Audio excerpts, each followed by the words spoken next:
de mayor importancia y se trata del cáncer de colon. El cáncer de colon en la última década ha tomado relevancia en México sobre todo por los hallazgos en pacientes jóvenes. Normalmente, ahorita vamos a hablar de los tipos de cáncer, pero normalmente hablamos del cáncer no polipósipo, de lo que nosotros tenemos y vemos más en México. Entonces, no sé si empieza José Luis o empieza Lisette para que nos inicien su presentación, por favor. Sí, doctora. Buenas tardes, compañeros, doctora. El día de hoy les vamos a exponer mi compañero José Luis y su servidora Lisette, cáncer de colon y de recto. ¿Le puedes cambiar, por favor? Primero vamos a iniciar con un poquito de anatomía. El intestino grueso tenemos que va a ser la parte final del aparato digestivo. Va a comprender desde el ilion terminal hasta el canal anal. La longitud de todo el intestino grueso va a ser aproximadamente de 130 centímetros a 150 y su diámetro en lo que es la parte inicial va a ser de 7.5 aproximadamente y en la parte final las bibliografías mencionan que puede ir desde 2.5 hasta 4 centímetros. Como tal va a estar formado por 4 capas, que va a ser la capa externa serosa, la muscular, submucosa y la mucosa. Y el colon lo vamos a dividir en diferentes regiones. La primera de ellas pues va a ser el ciego. Va a ser la porción de colon de mayor calibre. Va a estar en la fosa ilíaca derecha. Se va a encontrar fijo al peritoneo y va a estar rodeado en toda su extensión. Se va a continuar con el colon ascendente, mide aproximadamente 6 centímetros de longitud y 8 centímetros de ancho. Posterior tenemos el apéndice cecal, esta es la continuación del ciego y va a estar implantado de 2 a 3 centímetros por debajo de la válvula ileocecal. Continuando tenemos al colon ascendente, que va a ser la parte comprendida entre el ciego y el ángulo cólico derecho. Después al colon transverso, se va a ubicar entre los ángulos cólico derecho e izquierdo. Posterior tenemos al colon descendente, se va a extender desde el ángulo esplénico, va a pasar por la cresta ilíaca y va a medir aproximadamente de 20 a 30 centímetros de longitud. Ahí me faltó el colon sigmoides, pero se va a extender desde la cresta ilíaca o a la línea terminal hasta lo que es el promontorio o la tercera vértebra sacra. Y la parte final pues sería el recto, el cual se va a extender desde la tercera vértebra sacra al ano y tiene una longitud aproximadamente de 12 a 14 centímetros. ¿Le puedes cambiar, por favor? Propiamente el intestino delgado va a estar irrigado, lo vamos a dividir en 2 mitades, la primera mitad es la derecha, va a recibir irrigación de lo que es la arteria mesentérica superior, esta van a ser de la aorta a nivel de L1 y la otra mitad, que sería la izquierda, esta va a estar irrigado por la arteria mesentérica inferior y igual van a ser de la aorta, solo que a nivel de L3, se dice que a 4 centímetros antes de que esta se bifurque. Dentro de las principales funciones del colon tenemos la absorción de agua y electrolitos, así como la secreción de estos y de moco, el reciclaje de los nutrientes, almacenamiento de la materia semisólida y la propulsión de la materia fecal hacia lo que es el recto. Ya como entrando propiamente a la patología, la guía de práctica clínica nos define al cáncer colorectal como un tumor maligno, el cual se va a originar dentro de las paredes del intestino grueso, incluyendo los segmentos que antes les mencioné, el ciego, el colon ascendente, el transverso, el descendente, el sigmoides y el recto.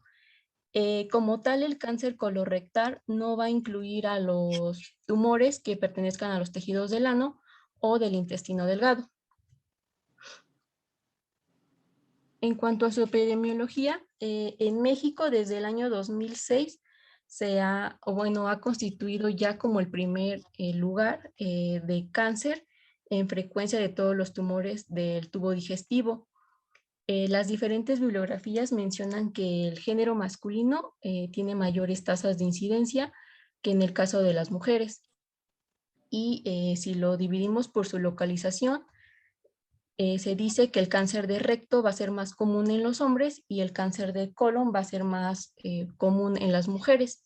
Y la edad habitual de presentación es alrededor de los 55 años, aunque en los últimos años se ha visto que se puede presentar desde los 40 años o inclusive menos. ¿Le cambias, por favor?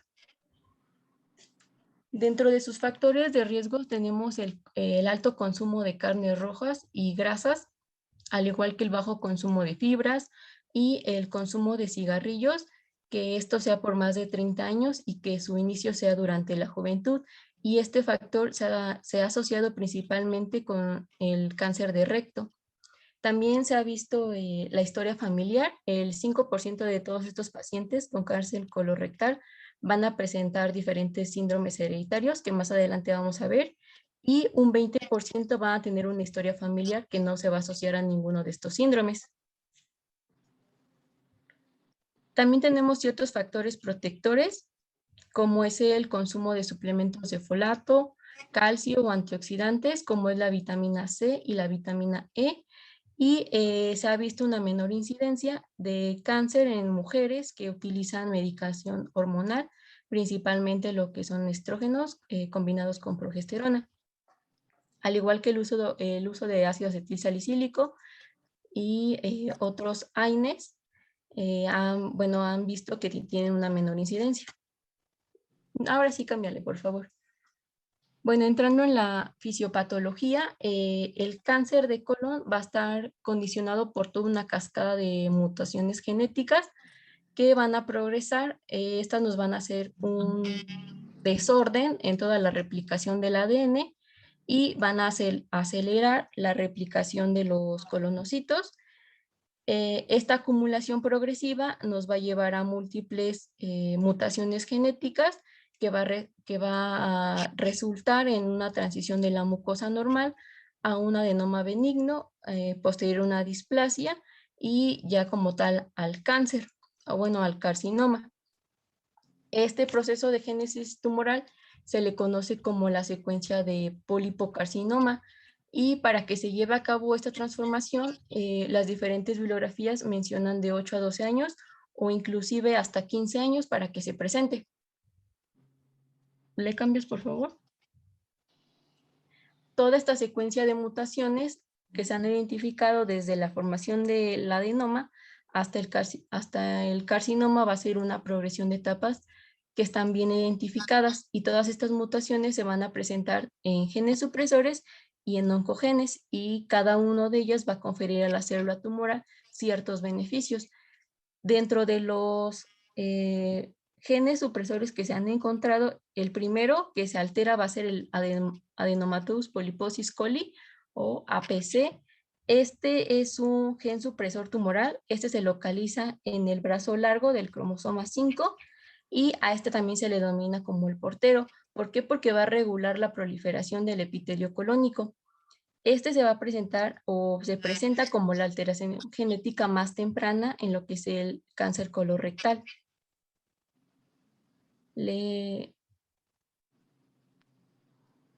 El siguiente gen que se va a ver alterado va a ser el KRAS. Este se localiza en el brazo corto del cromosoma 12 y se pueden encontrar mutaciones del mismo en desde un 15 hasta un 68% de los adenomas colorectales. El siguiente gen es el supresor de ley de colorectal cáncer o DSC. Este se encuentra en el cromosoma 18 y se puede detectar hasta en un 70% de los cánceres colorectales. La inactivación de este gen va a promover la capacidad metastásica de las células neoplásicas, además de que su mutación de este gen conlleva un peor pronóstico para el paciente. Y el último gen que se altera es el P53. Este pues es el gen más frecuente en todos los cánceres. Este se localiza en el brazo corto del cromosoma 17 y también se le denomina como el guardián del genoma. tiene como función detener la fase G1 del ciclo celular y pues facilitar la reparación del ADN como tal. Algo también importante es que dentro del cáncer colorectal, de acuerdo con su tipo de transmisión, se puede dividir en 3 grupos. El primero es un cáncer hereditario. Esto va a representar el 15% y lo vamos a definir como como aquel que se le conocen las mutaciones genéticas, lo que nos va a permitir un diagnóstico clínico. Posterior tenemos al familiar, que se presenta en un 10 a un 30%, y este se define como la presencia de cuando menos un familiar en primer grado de un paciente con cáncer colorectal que también sea portador de esta neoplasia. Y por último tenemos al cáncer esporádico. Se calcula que se presenta alrededor del 70-75% de los cánceres. ¿Le cambias, por favor? Si recuerdan, yo les comentaba en la fisiopatología que se lleva a cabo una secuencia de pólipo a adenoma. Entonces, es por ello que vamos a hablar un poquito de los pólipos. Estos se definen como cualquier protuberancia de la superficie de la mucosa intestinal y los vamos a clasificar en neoplásicos, en hiperplásicos, amartomatosos e inflamatorios. Los más comunes son los neoplásicos, que son los de los cuales vamos a hablar. ¿Le cambias, por favor? Estos tienen un riesgo de degeneración maligna que se va a relacionar en cuanto a su tamaño y al tipo de pólipo. Los adenomas tubulares, estos se asocian a una neoplasia maligna en el 5% de los casos, mientras que los adenomas vellosos se presentan en un 40% y los tubulovellosos tienen un riesgo de hasta un 22%. En cuanto a su tamaño, se dice que un adenoma menor a 5 milímetros tiene un riesgo mínimo de malignización, mientras que aquellos de 0.6 a 0.5, un 2%, de 1.6 a 2.5 hasta un 19%, de 2.6 a 3.5 un 43%, y los pólipos mayores a 3.5 centímetros tienen un riesgo de malignización alrededor del 76%. Dentro de los síndromes que les comentaba, en los factores de riesgo, el primero es la poliposis juvenil. Este es una enfermedad autosómica dominante, tiene mutaciones en diferentes genes, que bueno, los principales son los 2 que les puse. Se presenta en un 40% de los individuos y se va a caracterizar por la presencia de múltiples pólipos juveniles, como se observa en la imagen. Estos pacientes van a tener el antecedente de cáncer colorectal, sus familiares, y durante la infancia llegan a presentar sangrados en el tubo digestivo, también pueden presentar dolor abdominal o inclusive anemia. El siguiente es el síndrome de Peutz-Jeghers. Igual es un trastorno autosómico dominante. Este se va a caracterizar por múltiples pólipos amartomatosos en el intestino delgado y también tiene diferentes mutaciones con diferentes genes. El principal es el STK2 y dentro de sus manifestaciones clínicas lo más característico es la pigmentación mucosa, que por lo regular siempre ocurre en los labios y en la mucosa bucal, como se observa en las imágenes.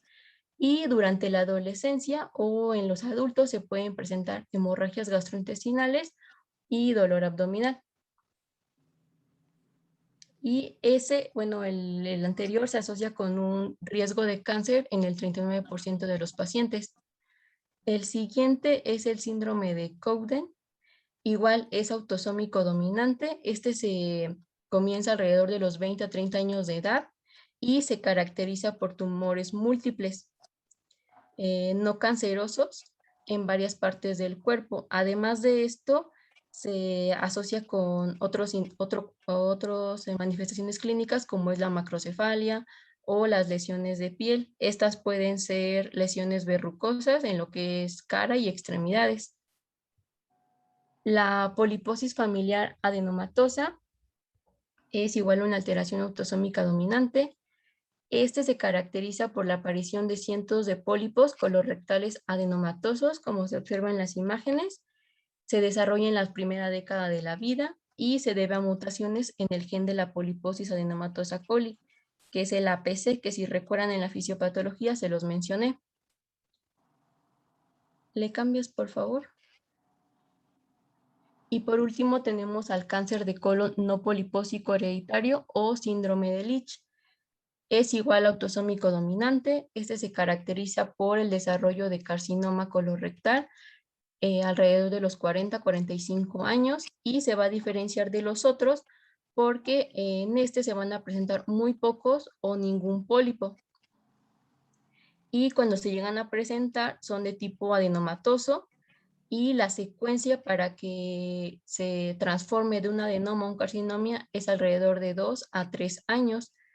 Para su diagnóstico, la bibliografía menciona que se utilizan los criterios de Ámsterdam, el cual comprende las siguientes características, que son 3 o más casos de cáncer colorectal, en los cuales 2 de los individuos afectados van a ser parientes de primer grado del tercero, un cáncer colorectal presente en 2 generaciones, un cáncer colorectal presente antes de los 50 años y la exclusión de poliposis familiar adenomatosa.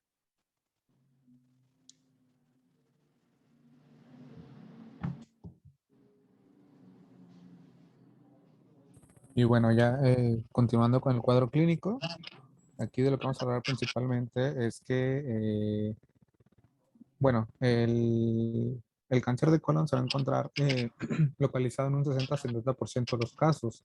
Cabe destacar que el 30% de los casos va a estar localizados en la porción derecha del colon. Estos van a cursar asintomáticos hasta un crecimiento de grandes dimensiones. Van a estar principalmente presentado, o más bien el paciente va a estar presentando heces líquidas, un dolor abdominal difuso. A la exploración vamos a tener una masa palpable, fatiga, pérdida de peso y un síndrome anémico. Esto derivado al sangrado activo que va a estar ¿cómo se dice? O sea, que se va a estar presentando. En un 60% de los casos van a estar localizados en la porción izquierda. Estos van a cursar con los siguientes signos, que va a ser la obstrucción intestinal, dolor cólico, disminución en calibre de heces y hematoquesia.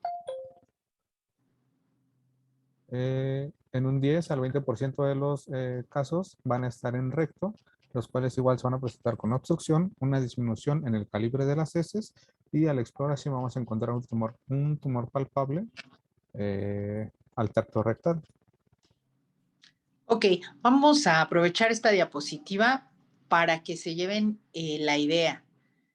El cuadro clínico en el cáncer de colon difiere de acuerdo a la localización. Ya nos comentó su compañero que la localización más frecuente es colon izquierdo y en el colon izquierdo sigmoides, ¿sí? Entonces, es importante que ustedes sepan que los tumores izquierdos son los más frecuentes.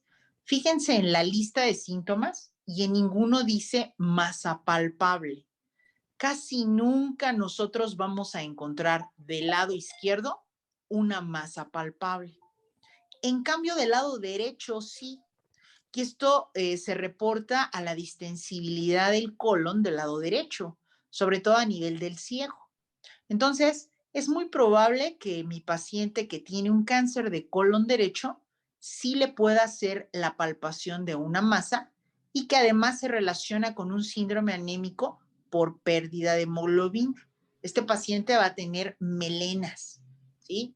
Puede tener diarrea, puede tener dolor, pero del lado izquierdo, fíjense que uno de los puntos cardinales es la obstrucción intestinal y el dolor. Aquí es donde vamos a tener más que nada hematoquesia. Y esto debido a la distancia que hay entre el lado izquierdo y la salida. Entonces, en recto también podemos tener tumores, por eso se llama cáncer colorectal. En el recto, en un 10 a un 20%, el diagnóstico va a estar al alcance de su dedo. Entonces, ¿de qué se trata? cuando les llegue un paciente que tiene melena o hematoquesia, el tacto rectal no debe ser echado a un lado. La mayoría, quiero comentarles algo, la mayoría de los pacientes que nos envían de la unidad de medicina familiar con estos datos, omite el médico el tacto rectal. Y esto no es posible. Siempre que el paciente traiga alguna pérdida, melena o hematoquesia, siempre deben hacer el tacto rectal. Les quiero decir que al tacto, un cáncer de recto se palpa como si fuera una piedra. Entonces, se van a dar cuenta ustedes. Van a decir, ay, parece un hueso, pero no es un hueso, es un tumor pétreo. Y esto nos está hablando de cáncer. Cuando ustedes tengan un hallazgo de este tipo, pueden mandar al paciente así, sin ningún estudio, para que se atienda. Porque esto, aunque no es tan frecuente como el del lado izquierdo, sí es frecuente. ¿Vale? Entonces, llévense la idea de que el cuadro clínico va a variar. Pero aquí, aparte, nos falta un síntoma que puede encontrarse en el cáncer de colon. ¿Quién me dice qué síntoma falta? En general.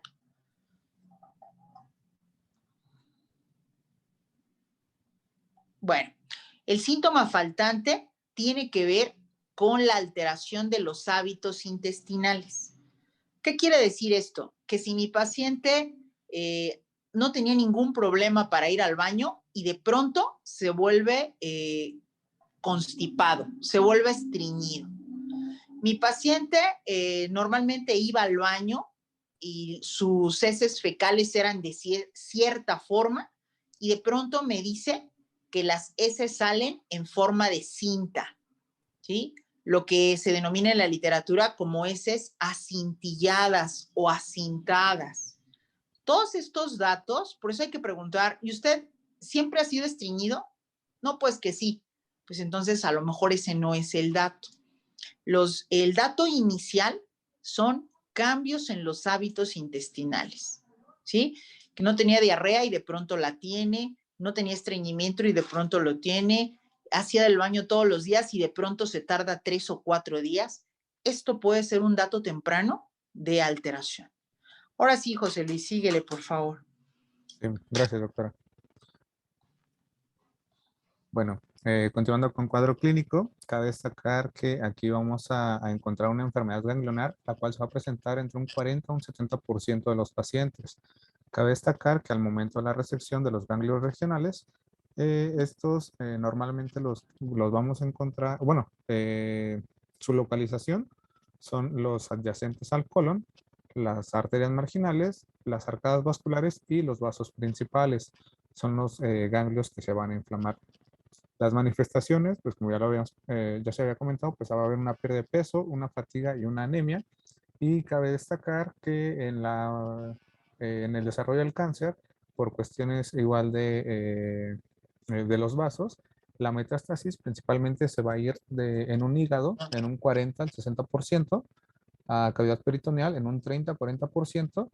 Aquí el pulmón tiene un 30% si es de colon, el cual se va a dirigir por parte de la porta, y si es de recto es un porcentaje mayor al 30%, esto por la dirección que va a llevar la cava inferior. También vamos a tener, pero en menor proporción, metástasis hacia glándulas suprarrenales, ovarios y huesos. Ok, fíjense entonces que los dos órganos principales donde va a dar metástasis este tipo de cáncer es el hígado y el pulmón. Muchas veces nosotros vemos a un paciente, le mandamos a hacer un ultrasonido por algún motivo diferente o le mandamos a hacer una tomografía y nos encontramos con lesiones hepáticas, ¿sí? A veces se llega al diagnóstico desde las metástasis. Cuando ustedes vean un hígado con lesiones más de una, se considera un hígado metastásico hasta no demostrar lo contrario. Entonces, quiere decir que estamos ante que no es un primario de hígado. Habrá siempre que descartar que sea un primario de otro lado. Lo más común, ustedes lo van a ver a nivel de cáncer de hígado, es el hígado metastásico. Y el CA de colon da metástasis hepáticas. Casi en México, a la hora del diagnóstico, ya el paciente tiene metástasis. El segundo órgano es el pulmón.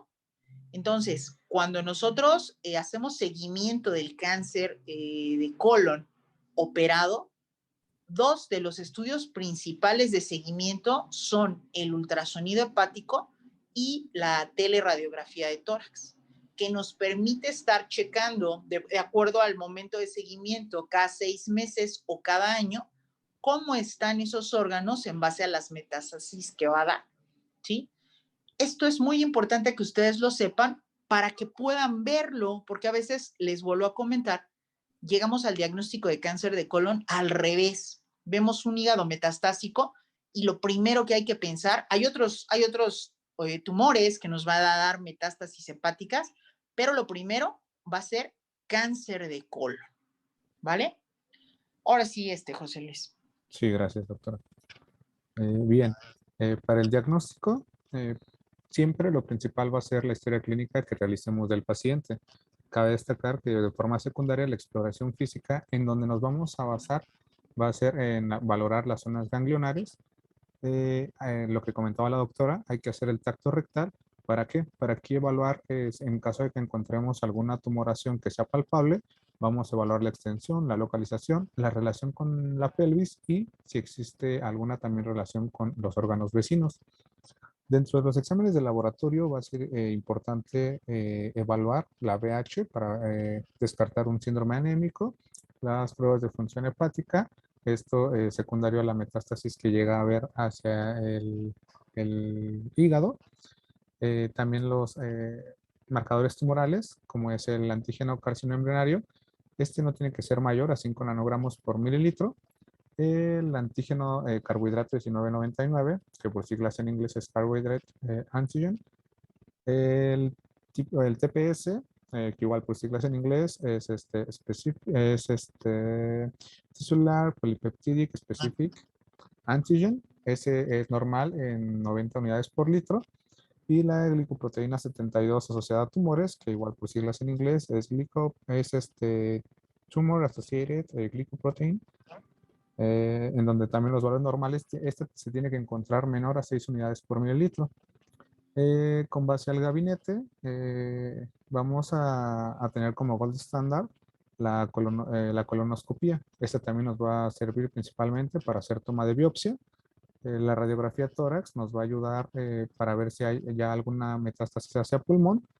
La tomografía axial computarizada, ¿para qué? Para evaluar una invasión localizada de lo que comentamos, de los órganos adyacentes al colon. También, bueno, la rectosigmoidoscopia rígida, esto va a medir la distancia que va a haber entre un límite distal y el margen anal del tumor. La ultrasonografía endoscópica, esto para evaluar la invasión que va a haber dentro del colon y el estado ganglionar. Aquí también podemos apoyarnos para poder realizar una biopsia por aspiración. También la resonancia magnética, donde vamos a evaluar ganglios o afección a órganos adyacentes. Y bueno, las pruebas moleculares que bueno, en el instituto pues no se realizan, pero vamos a buscar la inmunohistoquímica fecal y el panel de DNA fecal, que son como las últimas dos igual actualizaciones que existen para poder diagnosticar este tipo de cáncer. Aquí, con base a lo que hablábamos de lo del gabinete, tenemos la radiografía, que como nos dice bueno, nos explica aquí debajo de la imagen, es una radiografía de colon por enema, es una vista anteroposterior, donde se observa la imagen por sustracción a nivel de la unión recto-sigmoidea en relación con la neoplasia. Entonces aquí, esta es bueno, parte de la masa que vamos a evaluar y el daño que vamos a encontrar también con el colon. En la figura 6 tenemos la perspectiva de colonoscopía, donde se va a observar la lesión tumoral, que nos damos cuenta que es una mucosa que no es sana y está sangrando. Con base a la radiografía simple de tórax, vamos a encontrar la metástasis múltiple pulmonar, En este caso era un varón de 39 años, afectado igual por carcinoma, que son todas estas imágenes que íbamos a estar encontrando. Ok, si puedes borrar en la figura 3 el marcado.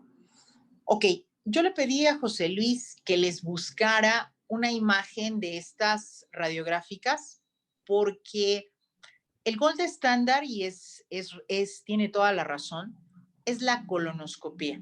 Y se vuelve el gold estándar porque actualmente podemos tener una colonoscopía, no es ya tan difícil conseguirla, la podemos conseguir, el paciente se la puede hacer a nivel privado, a nivel institucional, y además es el estudio que nos permite el diagnóstico histopatológico. El endoscopista toma biopsia y nos permite saber la diferenciación de la neoplasia, y esto va a ser vital para el tratamiento. Le pedí que nos trajera una imagen de colon por enema, porque es un estudio que como que ya lo vemos como el patito feo, pero sigue siendo un estudio válido para el cáncer de colon. En esta imagen que nos trajo su compañero, se aprecia el signo en mordida de manzana. Esto en algunos exámenes todavía lo siguen preguntando, y es la imagen en mordida de manzana la que se asocia a cáncer de colon. ¿Por qué se llama así? La idea es que, acuérdense que el contraste viene desde el recto, por eso ven ahí como un tubito. Entonces, desde ahí inyectan el bario. Se va pasando a todo el interior del tubo digestivo, y cuando llega al tumor, pues nada más pasa por en medio. Vean cómo se hace flaco y nada más el medio de contraste pasa por en medio, y ya que pasa el tumor, otra vez se hace amplio. Y entonces viene ese signo llamado así, en mordida de manzana, en donde está la flecha, donde está lo negro, es donde está el tumor, y el tumor está de ambos lados, fíjense bien, de ambos lados de la luz colónica, ¿sí? Por eso se llama así. Este estudio sigue teniendo validez, no se puede comparar a la colonoscopía, pero es importante que ustedes sepan que a través de un colon por enema ustedes pueden diagnosticar este tumor. Vean ustedes en dónde está. Está exactamente antes del sigmoides, ahí es donde está señalando José Luis, está el tumor, y de los dos lados, y es el signo característico de esta patología, ¿sí? Ya nos enseñó también la imagen en la tele de tórax, y pues la colonoscopía, gold estándar del tratamiento. Muy bien, ¿qué más? Bien, aquí también tenemos un ataque en donde, bueno, aquí lo que íbamos a evaluar era, ay, ¿qué era? Bueno, igual parte de la tumoración que se Ok. encontraba, en donde, ¿Quién nos dice, quién leyó, para qué nos sirve realmente el ATAC? Vamos a pensar en un caso, ustedes le toman la colonoscopía y encuentran el tumor, les mandan la foto y les dicen adenocarcinoma de colon pobremente diferenciado. ¿Para qué le mandaríamos a hacer la tomografía? ¿Quién me quiere decir? Yo, doctora. A ver. Para evaluar metástasis a otros órganos. Ok.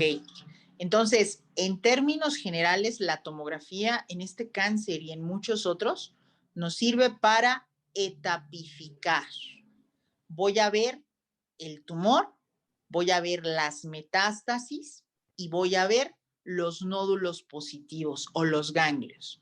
Esto me va a permitir hacer una etapificación, y recuerden que en base a la clasificación TNM, yo puedo definir qué voy a operar y qué ya está fuera de tratamiento quirúrgico. Entonces, más que para tener el diagnóstico ya lo tengo desde la biopsia por colonoscopía. Es para etapificar. Entonces me voy a fijar en ganglios visibles, en el tamaño del tumor, la localización ya en sí misma, etcétera, ¿sí? Pero nos sirve para etapificar. Muy bien, José Luis, ¿qué más? bueno, justamente vamos a pasar al punto de la estadificación, en donde, como comentaba la doctora, vamos a hablar de la clasificación TNM, en donde pues bueno, tiene bueno, hay que recordar que T de tumor, la N de nódulos y la M de metástasis. Entonces aquí podemos ver el TX, es un tumor primario no evaluable, el T0 sin evidencia de tumor primario, el TIS, carcinoma in situ, T1 y donde ya se invade submucosa, T2 invade muscular propia, T3 invade grasa perirectal, T4A invade penetra las superficies del peritoneo visceral, T4B invade o se adhiere a órganos y estructuras adyacentes.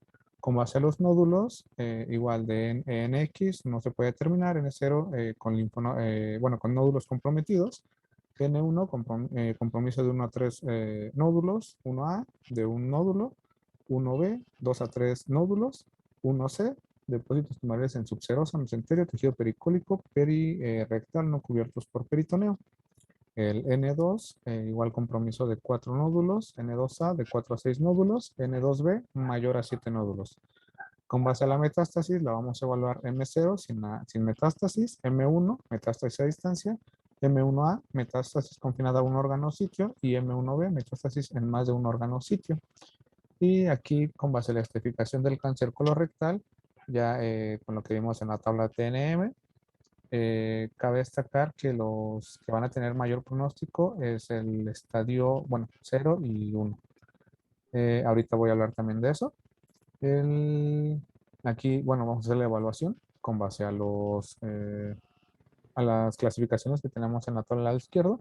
Por ejemplo, hablando del 3A, tenemos un T1-2, en donde nos habla que es un tumor que va a invadir submucosa o invade la muscular propia, con un N1 o N1C, en donde allá hay un compromiso de 1 a 3 nódulos, o en su defecto ya hay un depósito tumoral en las áreas que ya habíamos mencionado.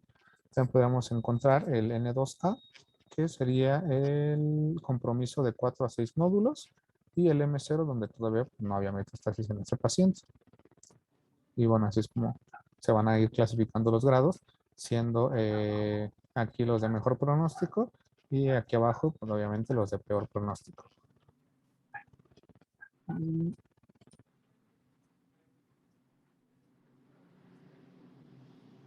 Bueno, con base a la estadificación, en esta tabla, aquí, bueno, al hablar de la enfermedad, aquí es lo que les comentaba.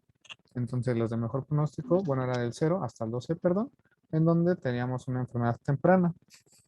La supervivencia a 5 años, si es de recto, tiene una supervivencia, por ejemplo, en el 1 de un 74% y de colon de un 74.1%. Entonces, prácticamente no hay mucha diferencia. Esta se va a hacer notable en la 12, donde ya hay una discrepancia mayor, en donde en recto tenemos una supervivencia de 37.3 y un colon de 32.3. Con base a la 2A, perdón, 3A, 3B y 3C, ya es una enfermedad localmente avanzada y aquí el pronóstico ya se va a ver muy decaído, principalmente en el 13, donde tenemos una supervivencia de recto a un 28% y colon de un 33.4%. Y ya con base a los 4A y 4B, que son los peores pronósticos, el 4A ya hay bueno, los dos ya tienen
¿Quién trae la presentación, José Luis?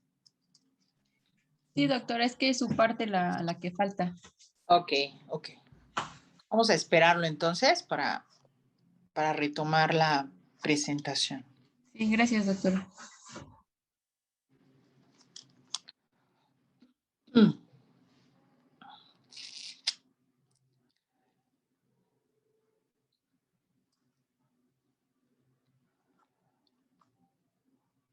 Bueno, en lo que entra, quiero comentarles que este sistema de TNM es un sistema internacional que no solamente se aplica a un tipo de cáncer, sino a la gran mayoría.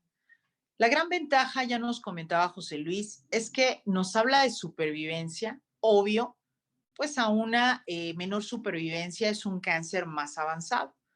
Pero la ventaja de esto es que también nos habla de tratamiento. Y entonces, en la mayoría de los cánceres son hasta los estadios 1 y 2, donde la cirugía puede ser incluso curativa. Esto quiere decir que si yo hago una resección amplia, hago linfadenectomía y mi paciente no tiene metástasis, es probable que yo haga una resección curativa. Y también nos dice que en los casos en donde el cáncer es avanzado, tampoco vale la pena someter al paciente que ya está cansado, que ya tiene una inmunidad agotada, a una cirugía de alto estrés en donde no la voy a resolver mucho. Cuando operamos a un paciente con CEA, normalmente hacemos siembras, hacemos que el cáncer se desarrolle más rápido. Es por eso que es importante determinar en base a estos datos a cuál sí yo voy a operar, a cuál le voy a hacer una resección y a cuál definitivamente ya no. Y entonces será candidato a cuidados paliativos. Continúa, por favor, José Luis. Perdón, doctora, es que se me pasó, yo seguía hablando. No te preocupes. ¿En cuál nos habíamos quedado, perdón? Nos estabas hablando ya del final. De hecho, esta diapositiva, pues ya, ándale ahí, El tratamiento. tratamiento. Con base a la resección de bloque, creo que ahí me quedé, que tenemos una curación del 70% con base a las etapas de estadificación 1 y 2. Esta se va a utilizar para tumores de colon. Los márgenes, cabe destacar que tienen que tener tienen que estar libres, un mínimo de 5% en un área proximal y distal, con base a los ganglios regionales, y tienen que hacer una resección mínima de 12 ganglios, que como aquí los vamos a ver en la imagen, vamos a tener los epicólicos, que son los que están por debajo de la serosa, los paracólicos, que son los que se encuentran sobre la arteria marginal, los intermedios, que son los que se encuentran, los que siguen la irrigación principal del segmento, y los principales, que son los que siguen la base de la arteria principal. Con base al tratamiento también tenemos el laparoscópico, y bueno, aquí era un video, pero más está corriendo. Era una laparoscopía. Aquí cabe destacar que los beneficios van a ser mínima invasión, menos estancia hospitalaria, una mejor calidad de vida, un menor tiempo de incorporación a actividades, pero aquí la misma morbimortalidad es similar a un procedimiento abierto. Las contraindicaciones para este tipo de técnica es principalmente tumores perforados, que estos sean mayores a 8 centímetros, o tumores con invasión a otras estructuras. Ahora, con base al pronóstico y supervivencia, respecto a la clasificación que tenemos de la TNM, cabe destacar que mientras los estadios sean menos avanzados, vamos a tener obviamente un mejor pronóstico. En estas etapas, pues es imprescindible el tratamiento quirúrgico, puesto que aquí tiene un amplio margen curativo. Se plantea también que entre el 80 y el 90% de estos tumores sin ganglios afectados pueden ser curables en ese intervalo de 5 años o un poco más.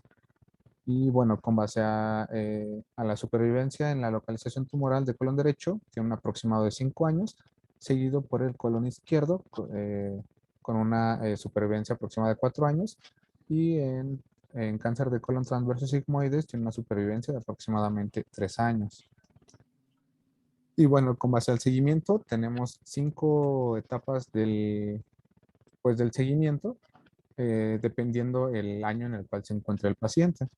Entonces, el primer año lo principal va a ser la exploración física y evaluar el antígeno carcino embrionario cada 3 meses, hacer un ataque de abdomen y pecho cada año o cada 6 o 12 meses para personas con alto riesgo de recurrencia. Para personas con cáncer rectal se hace una TAC pélvica cada 6 a 12 meses y una colonoscopia cada año después de la cirugía. También se realiza la rectosigmoidoscopia cada 6 meses para personas con cáncer rectal que no recibieron radioterapia en pelvis. En el segundo año, igual vamos a tener una exploración física y antígeno carcino embrionario cada 3 a 6 meses. Igual los estudios de tomografía computada cada año para personas con cáncer rectal, una tomografía pélvica cada 6 a 12 meses y la rectosigmoidoscopia cada 6 meses. Con base al tercer año, igual exploración física y antígeno carcino embrionario, 3 a 6 meses, los estudios de tomografía cada año y bueno, igual cáncer rectal cada 6 a 12 meses y rectosigmoidoscopia cada 6 meses. En el cuarto año, igual una exploración física y carcino embrionario cada 3 a 6 meses, pero aquí ya cambia un poco, ya que para personas con cáncer rectal, una tomografía computarizada pélvica todos los años, la rectosigmoidoscopia cada 6 meses. Y en personas que ya tienen una supervivencia de 5 años, aquí igual una exploración física y carcino embrionario de 3 a 6 meses. En personas con cáncer rectal, la tomografía pélvica todos los años y la rectosigmoidoscopia cada 6 meses. Y ya eso sería todo, doctora. Muy bien. Ok, entonces, fíjense ustedes, esto del seguimiento realmente pues ya no les corresponde a los médicos generales, pero la idea de que ustedes sepan esto es que el tratamiento no se limita a la cirugía del paciente. ¿Esto qué quiere decir? Que el paciente se opera y ya se va a su casa. No, hay que dejarlo en observación entre 6 y 10 años después de la cirugía, porque podría haber recidivas. Gran parte de las recidivas las vamos a detectar a través del antígeno carcino embrionario. Es donde más nos sirve. Realmente el antígeno no es un sistema de diagnóstico. El diagnóstico nos los van a dar los otros estudios, sobre todo de gabinete. El ACE tiene su importancia sobre todo en el seguimiento. Cuando tenemos un paciente remitido, operado, y de pronto sube en más de una, se solicitan 2 determinaciones con antígeno alto, podemos estar hablando de una posible recidiva y el paciente tiene que someterse nuevamente a protocolo de estudio porque podría recidivar el tumor. Normalmente, y ustedes ya vieron, cuando los diagnostican tempranamente, que son los menos casos, pues el paciente tiene un buen pronóstico. El problema es cuando ya vienen estudios tardíos, ¿vale? Para no repetir lo que nos dijo Lisette, la teoría de la oncogénesis es hoy por hoy la teoría que está aceptada, sobre todo para este tipo de cánceres. ¿Esto qué quiere decir? Que hay una determinación genética o mutación en los cromosomas que nos determinan la prevalencia o la existencia del cáncer. Ya vieron ustedes que existen varios oncogenes. Uno de esos oncogenes ha sido muy estudiado y no nada más en cáncer de colon, sino también en cáncer de páncreas. Y me estoy refiriendo al KRAS. Ese oncogen se ha encontrado, sobre todo en este y en cáncer de páncreas, como determinante en la aparición del tipo de cáncer. Ya también nos explicó Lisette que hay cáncer polipósico y no polipósico. Y también nos explicó que necesitamos, para hablar de un cáncer hereditario, necesitamos tener un familiar directo afectado con la patología. Cuando el familiar tiene cáncer familiar, ¿sí? Como de los que nos habló, ellos mismos se los van a decir a ustedes. Porque cuando se diagnostica un tipo de estos cánceres polipósicos familiares, el paciente sabe perfectamente qué hay que hacer. La poliposis familiar múltiple es el único cáncer que es polipósico que da cáncer en el 100% de los casos. Estos son casos raros, son casos familiares. Y los integrantes de la familia se les debe hacer colectomía total antes de cumplir la mayoría de edad, porque se les va a hacer cáncer al 100%. ¿Sí? Son pólipos sobre pólipos y aquí no hay vuelta de hoja. Afortunadamente son de los casos menos comunes aquí en México, igual que los síndromes polipósicos que nos hablaron.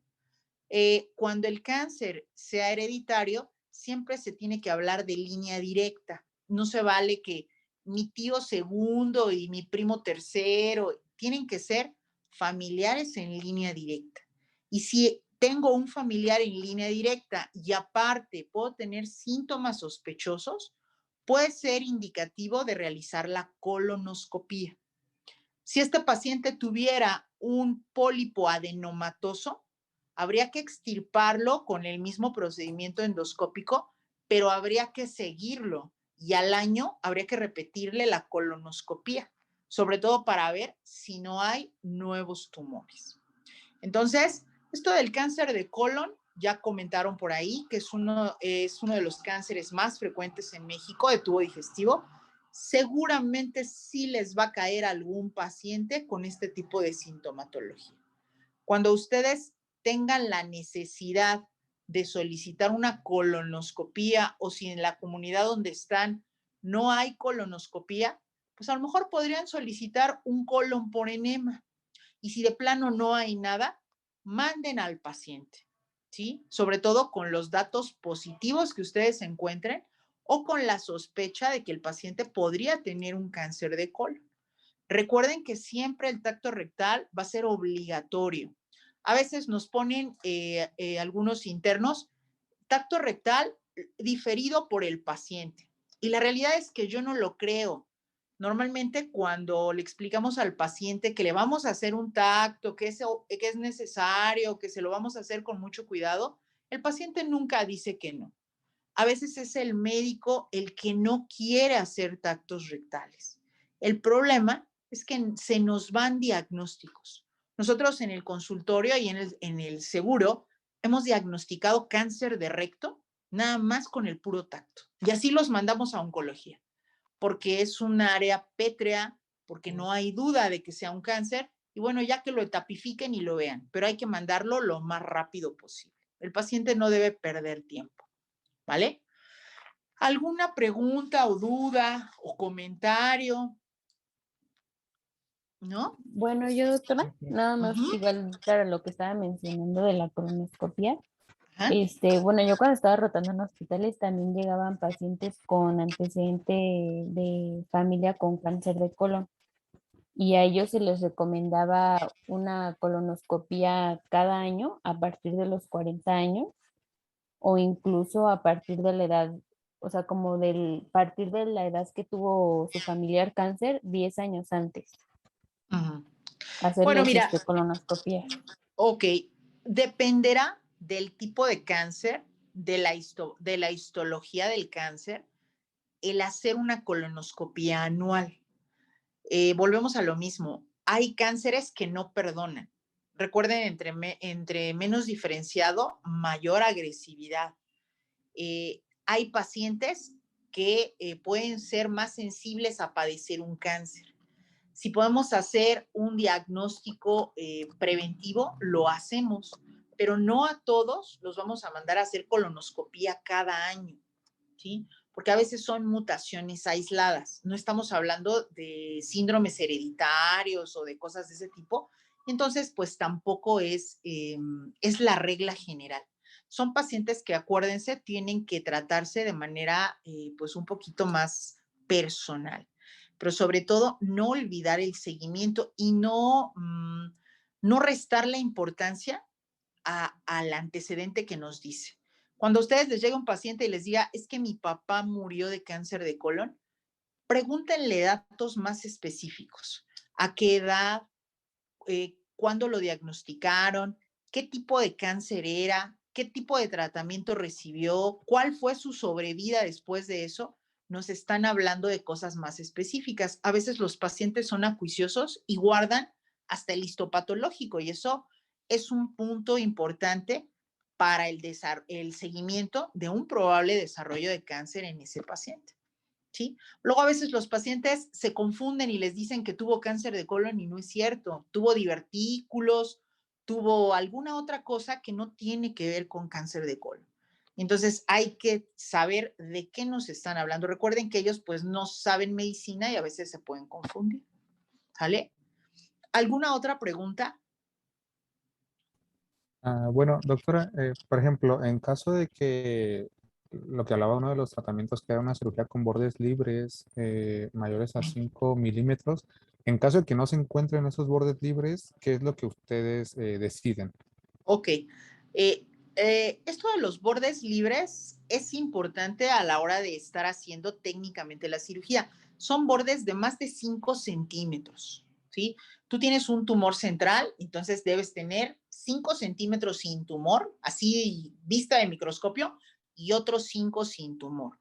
Lo que se tienen que llevar ustedes es que las resecciones no son así nada más a la vista, que digas, resécale tantito más para allá y tantito más para acá.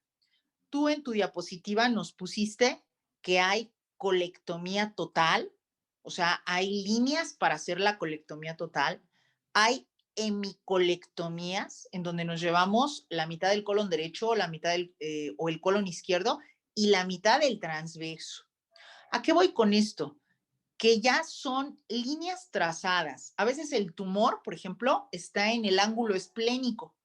Me tengo que llevar todo lo que va por arriba del sigmoides hasta la mitad del transverso. Y fíjate que ya no son 5 centímetros, pero yo no sé, yo no veo en ese momento de manera microscópica los ganglios en el mesenterio, y entonces hago incisiones, resecciones más grandes. Me llevo desde la mitad del colon descendente hasta la mitad del transverso, y eso que estaba en el ángulo. Y así, las decisiones se toman en base a lo que nosotros vemos. A veces hay tumores irresecables. ¿Eso qué significa? Que el tumor está adherido a otros órganos, a lo mejor a la vejiga, a lo mejor al útero, y entonces se vuelven irresecables. No puedo hacer tumorectomía como tal, ¿sí? Y entonces haré cirugía paliativa. Si yo tengo un tumor que ya deja pasar 2 centímetros de la luz al nivel del colon y yo sé que ese paciente ya no lo puedo operar porque tiene metástasis hepáticas y tiene implantes en el peritoneo, pero lo tengo que desfuncionalizar porque ese paciente se va a tapar. Y esto es a lo que yo me refiero como parte de la cirugía paliativa. Esto del cáncer es cuando tengan oportunidad de ver algún tipo de cáncer, son imágenes durante la cirugía que no se les van a olvidar porque son implantes, así se describe en la literatura y realmente así se ven. Se ve como si alguien hubiera salpicado de lesiones blanquecinas, pétreas, amarillosas, los otros órganos y al tacto encontramos realmente tumoraciones muy duras. Entonces, nosotros no podemos decir que es un cáncer hasta no tener la histopatología en la mano, pero sí podemos sospechar fuertemente de neoplasias. ¿Sale? Muy bien, doctores. Entonces, les vamos a poner a sus compañeros 9 en su presentación. Y antes de irme, voy a aprovechar para comentarles lo siguiente. Ya estamos revisando los últimos temas del temario. Ya estamos en la parte de neoplasias y vamos a concluir con la parte de urología referente a cáncer renal y cáncer de próstata. El examen se va a realizar dividido va a ser un examen a través de un Zoom privado. ¿Esto qué quiere decir? Que vamos a concertar el día y la hora para hacer el examen a cada uno de ustedes. No van a estar los demás, simplemente va a ser un Zoom privado. El examen puede incluir cualquiera de los temas que se vieron, se van a ver, normalmente hacemos entre 4 y 5 preguntas, los dejamos que puedan explayarse, que nos puedan decir. Recuerden que en el examen no pueden leer, no pueden tener apuntadores, no pueden tener gente que les está diciendo porque realmente sí se ve, doctores. Ya les ha pasado a sus compañeros. Si ustedes quieren hacer trampa o el profesor se da cuenta que están haciendo trampa, el examen se suspende y la calificación es 0. Entonces, ténganlo en consideración, porque luego vienen y, doctora, yo le juro que no, pero pues si el profesor dijo que sí, pues no podemos hacer mucho por eso.